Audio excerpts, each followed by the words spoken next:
Toekarena kosa dia mankalaza ny 500 taona nisiny amin'ity taona ity ny fivim-pamana ny fivondrona ny mpandraharaha malagasy mbola mahazovahana eto an-toerana amin'ny sehatry ny tsy miankina ny orinasa vahiny raha ny fanazavana azo avy ao anivony izay fivim-pamaha izay ravaka Randriamanalina sy Mamra Samoly. Mbola miakin-doha tanteraka amin'ny fampiasam-bola vahiny ny sehatry ny toekarena eto Madagasikara araka nambarany fivim-pamaha na ny vondrony mpandraharaha malagasy.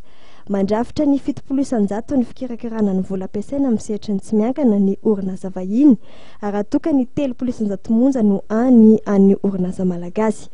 Saika ireo orinasa madinika sy satsalatsala no any mpandraharaha malagasy izay tombony amin'ny fisian'izy ireo kosa nefa ny famoronana asa ho an'ny olona maro eto amin'ny firenena. Nanentana ao amin'ny anamafisana ny fiaraha-miasa ny fanjakana malagasy amin'ny mpandraharaha malagasy ny filohan tetezamita Andriamatoa Andry Rajoelina.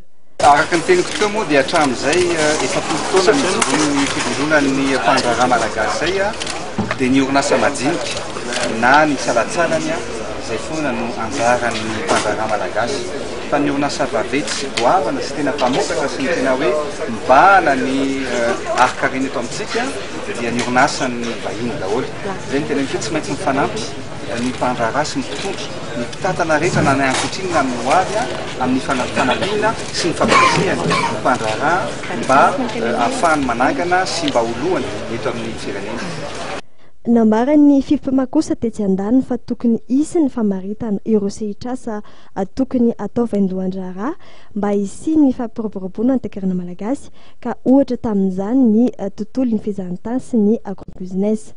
Ny alakamisy lasa teo moa no nanatanterahana ny lanonana fanokafana tamin'ny fomba ofisialy ny fankalazana ny fa 70 taona ny fivim-pamaha izay natanterahana teto amin'ny tokotany be ny Tourzital Gorondrano. Nisy tamin'izany ny fizarana maro mpakasitrahana ireo filoha ny fanesy ny tantana ity fivim-pamaha ity sy ireo mpanorana ihany koa. Ny toy ny zoma teo ny fankalazana izay nanasongadin'izany ny vela-kevitra na rahana adi-hevitra momba ny loha-hevitra manao hoe ny tanora sy ny famoronana asa sy ny loha-hevitra ny orinasa madinika sy salatsalany sy ny fampandrosoana.